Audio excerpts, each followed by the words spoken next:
What's going on, guys? So I got one big tip for you today. So if you're someone who's kind of plateaued in Gran Turismo or even in racing games in general, and you're kind of stuck, you're not getting any faster, you're a B driver, you can't get A plus, this tip is going to change a lot for you. Okay, so I'm noticing one thing that a lot of people do is they watch guide videos and you guys learn the track, but you're not learning the basic principles of driving and how to brake.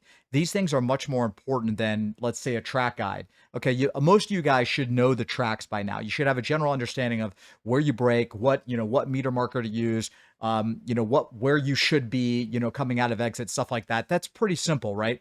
But how you do these things, how you approach the turn, how you brake, that's where your speed comes from. And I've said this before in old videos, but I haven't made a video on it in a long time, is that braking is really the number one thing that is going to give you time. Now, I'm going to be talking about something specific today.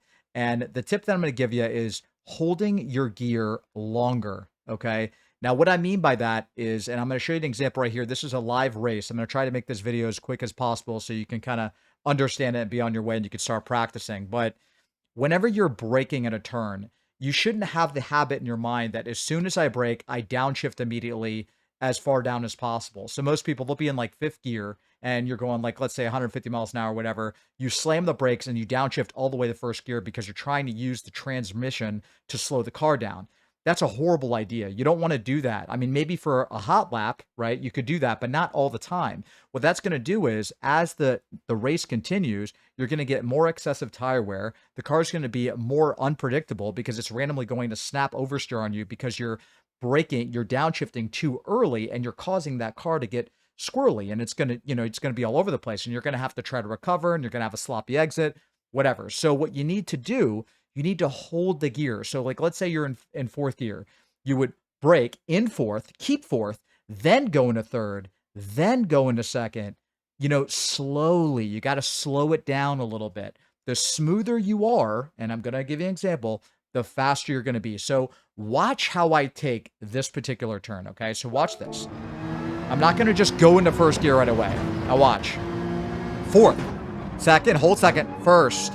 Easy, easy. Upshift, smooth, smooth. Now go.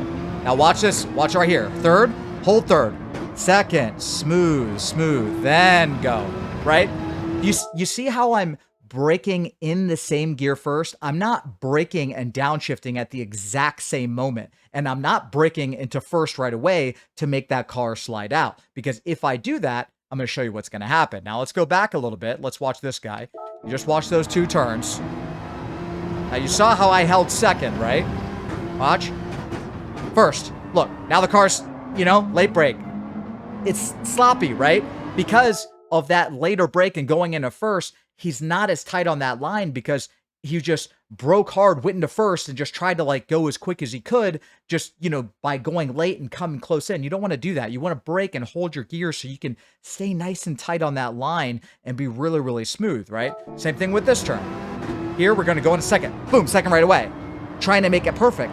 But you're losing time because as soon as you brake and go into that gear, remember, when you go into second gear, you've just lost time. You're losing speed when you downshift. So you don't want to downshift. Like in a lot of situations, you would rather stay in a higher gear because whenever you downshift, remember, your car is going to be going down to the max speed that second gear can take. So the only reason why you're downshifting is just to get a more refined line and to kind of get the car pointed exactly where you want to be. Don't get in the habit of always having to go into the lower gear because you saw it on a replay or something.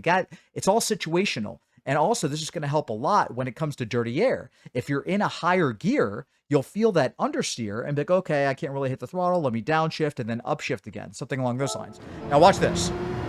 Right here, he's in third. Fourth, boom, second. Look, doesn't know what to do, going to first, just kind of like, see, trying to force it, right? Trying to force it. Now let's go back to what I do. How did I take this turn? Okay? Hold second, smooth, smooth, tight, slow it down, smooth. You see that? And then nice and easy.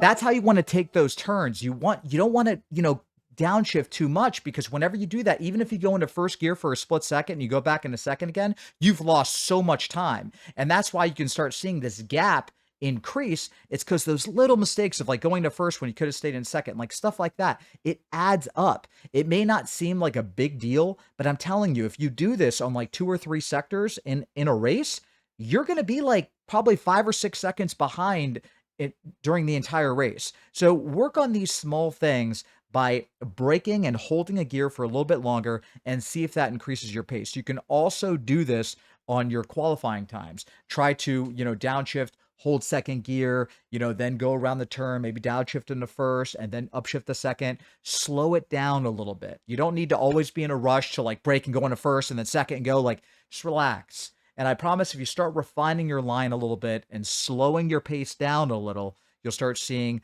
improvements. You'll get smoother. You'll be faster. You'll be better with tire wear. All these things will start coming into place. Too many people are in a rush, right? So anyway, I hope this helps you guys. I hope this video is a little bit of a help. It's just kind of a little thing that I've seen a lot of people do. And I really think that this is a bigger deal than you realize. These small details is what kind of puts you over or kind of get you to that next level in racing, right? But anyway, guys, I hope you enjoyed the video and I'll see you next time. Take it easy, guys.